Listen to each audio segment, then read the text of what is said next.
নমস্কাৰ সকলোকে স্বাগতম জনাইছো চেনেলটোৰ নতুন ভিডিঅ' এটা মাজলৈ সব বন্ধুসকল ইয়াৰে আপোনালোকৰ জানে যে এসসিআৰটি ডিএলএডৰ যিটো ৰিজাল্ট এটো 28 জুলাই তাৰিখে ঘোষণা কৰাৰ কথা ইয়াতে আছে কিবা কাৰণত 2 দিন দেৰি হ'ব পাৰে বা সেই টাইমতো দিব পাৰে সো হেতু আপোনালোকে সেই ডেট হলে ইয়াতে গম পোৱা যাব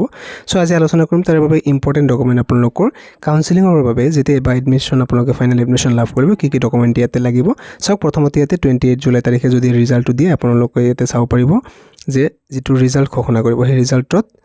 ক্যান্ডিডেটৰ ইয়াতে এটা লিষ্ট আহিব যে ইমান ক্যান্ডিডেট এইজন ক্যান্ডিডেটে ইমান নম্বৰ লাভ কৰিছে মানে মেৰিট লিষ্ট আহি যাব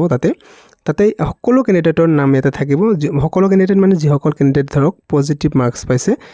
তেওঁলোকৰ নাম থাকিব যি সকলে ধৰক কিছুমান একেবাৰে নেগেটিভ নম্বৰ যদি কোনোবাই পাইছে তেওঁলোকৰ নাম সেই লিষ্টত নাথাকে যি সকল ক্যান্ডিডেটৰ নাম থাকিব সেই সকলো ক্যান্ডিডেটে কিন্তু কাউন্সেলিংটো কৰিবলৈ এলিজিবল হ'ব সো কাউন্সেলিং কৰিলে যেতে এডমিশন পাই যাব তেনেকুৱা কোনো কথা নহয় যদি মেৰিট ওয়াইজ নম্বৰটো টিকে তেতিয়া এডমিশনটো ইয়াতে লাভ কৰিব সো প্ৰথমতে ইয়াতে মেৰিট লিষ্টটো ঘোষণা কৰিব বা ৰিজাল্টটো ঘোষণা কৰিব তাৰ পিছত ইয়াতে কাউন্সেলিংৰ বাবে লিংকটো ওপেন কৰি দিব আপোনালোক অনলাইন কাউন্সেলিং কৰিব লাগিব কাউন্সেলিংৰ সময়ত আপুনি কি কৰিব লাগিব যে আপুনি কোনটো ইনষ্টিটিউট সিলেক্ট কৰিব আপুনি এডমিশনৰ বাবে আপুনি যেটো ডিস্ট্ৰিক্টত এক্সাম দিছিলে তাতে সিলেক্ট কৰিব পাৰিব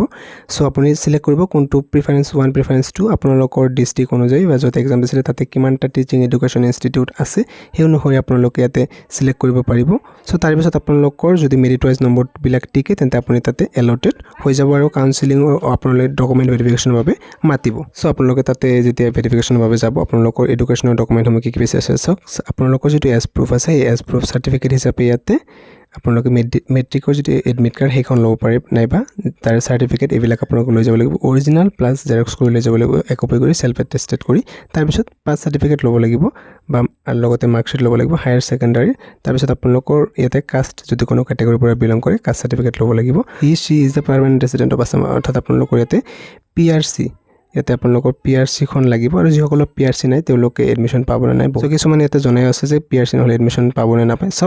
হেতু আপোনালোকৰ পিআৰসি নহলেও কিন্তু আপোনালোকে ইয়াতে একো চিন্তা কৰিব নালাগে আপোনালোকৰ ভোটাৰ আইডি দি ইয়াতে একসেপ্ট কৰিব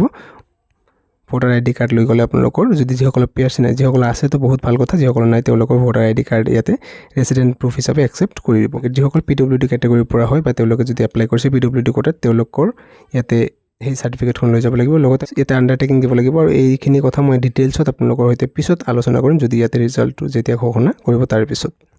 কাউন্সেলিং কৰাৰ পিছত ক্যান্ডিডেটৰ যদি মাৰ্কস ভালে আছে সেই মাৰ্কস হিচাপে কিমান কাট অফ যায় তেওঁলোকৰ ক্যাটাগৰী ওয়াইজ বা ষ্ট্ৰীম ওয়াইজ ইয়াতে কিন্তু ষ্ট্ৰীম ওয়াইজও কাট অফ যায় ইয়াতে সায়েন্সৰ ক্ষেত্ৰত কাট অফটো অকমান বেছি যায় আৰ্টছৰ তুলনাত কাৰণ আপোনালোকে চাব পাৰে সায়েন্সৰ সিটটো কম থাকে ইয়াতে সায়েন্সৰ ক্ষেত্ৰত অকল 30% সিট থাকে ইন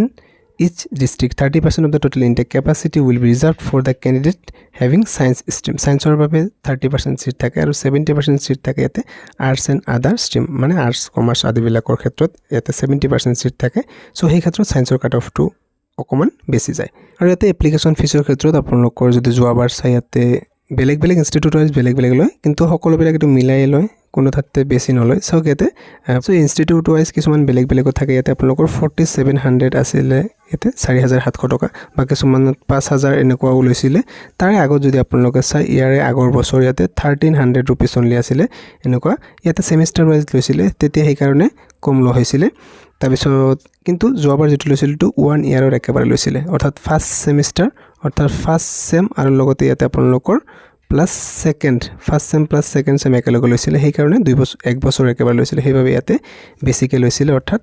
4700 টকা নাইবা ইয়াতে 5000 रुपीस এনেকুৱা লৈছিল সো এবাৰৰ প্ৰসেসটো তেনেকুৱা এবছৰটো একেবাৰে ৰাখি দিব তেনেকুৱাই হ'ব বাকি ডকুমেন্টৰ ক্ষেত্ৰত একেটা আপোনালোকৰ তো সকলোৰে আছে আৰু একেটা ৰেডি ৰাখিব ভেৰিফিকেশন বা আপোনালোকৰ এটা ডকুমেন্ট ভেৰিফিকেশন হ'ব একেটা ডকুমেন্টে প্ৰয়োজন হ'ব সো যেতে ৰিজাল্ট দি মই নিশ্চয় আপোনালোকক জনাই দিম আৰু কেনেকৈ কাউন্সেলিং কৰিব সকলো ডিটেইলছ আপোনালোকক স্টেপ বাই স্টেপ বুজাই দিম যদি আপুনি চেনেলত প্ৰথমবাৰৰ বাবে আহিছে নিশ্চয়কৈ সাবস্ক্ৰাইব কৰি ৰাখিব লগ পাম নতুন ভিডিঅ' এটা মাজলৈ থ্যাংক ইউ